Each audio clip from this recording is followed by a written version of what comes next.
கர்த்தருடைய பரிசுத்த நாமத்திற்கு ஸ்தோத்திரம் உண்டாவதாக. இந்த அக்டோபர் மாதத்தில் ஆண்டவர் நமக்கு வாக்கு கொடுக்கிறார். அது நீதிமொழிகள் 23 அதிகாரம் 18வது வசனம். நிச்சயமாகவே முடிவு உண்டு, உன் நம்பிக்கை வீண் போகாது. இந்த மாதம் ஆண்டவர் நமக்கு வாக்கு கொடுக்கிறார். நிச்சயமாகவே முடிவு உண்டு, உன் நம்பிக்கை வீண் போகாது என்று.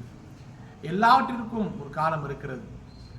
அல்லதுக்கு ஒரு காலம், சிரிக்கிறதுக்கு ஒரு காலம், நகைக்க ஒரு காலம், துக்கிக்க ஒரு காலம், இழக்க ஒரு காலம், இழந்ததை பெற்றுக்கொள்ள ஒரு காலம்.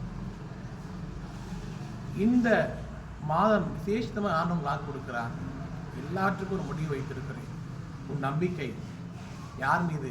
கர்த்தராகிய இயேசு கிறிஸ்துவின் மீது நீங்கள் வைத்திருக்கிற நம்பிக்கை ஒரு நாளும் ஒருபோதும் அது வீண் போகவே போகாது. எப்போது என்னுடைய இந்த சூழ்நிலை மாறலாம், எப்போது என் வாழ்க்கை சந்தோஷமாக மாறும், எப்பொழுது இந்த கடன் பிரச்சனையிலிருந்து நான் விடுதலை பெறுவேன், எப்பொழுது இந்த வியாதியிலிருந்து எனக்கு சுகம் கிடைக்கும், எப்பொழுது ஆண்டவருக்கு ஒரு நல்ல வேலையை கொடுப்பார், எப்பொழுது எனக்கு ஒரு உயிர் வரும் என்று நீங்கள் எதிர்பார்த்து காத்திருக்கலாம். ஆனால் சொல்கிறார், நிச்சயமாகவே முடிவு வைத்திருக்கிறேன். நீ என் மீது வைத்திருக்கிற நன்மை ஒரு நாளும் ஒருபோதும் ஒரு நாளும் வீண் போகாது. கர்த்தர் மேல் நம்பி நீங்கள் வாழ்கிறது உண்மை என்றால், கர்த்தரையே சார்ந்து கர்த்தர் மேல் முழுவதுமாக நீ நம்பிக்கை வைத்து வாழ்கிறீர்கள் உலகத்தில் என்றால், கர்த்தர் உங்களை ஆஸ்வதிக்க போவது நிச்சயம், உங்களை உயர்த்த போவது நிச்சயம், உங்களுக்கு சுகம் கொடுக்க போவது நிச்சயம்.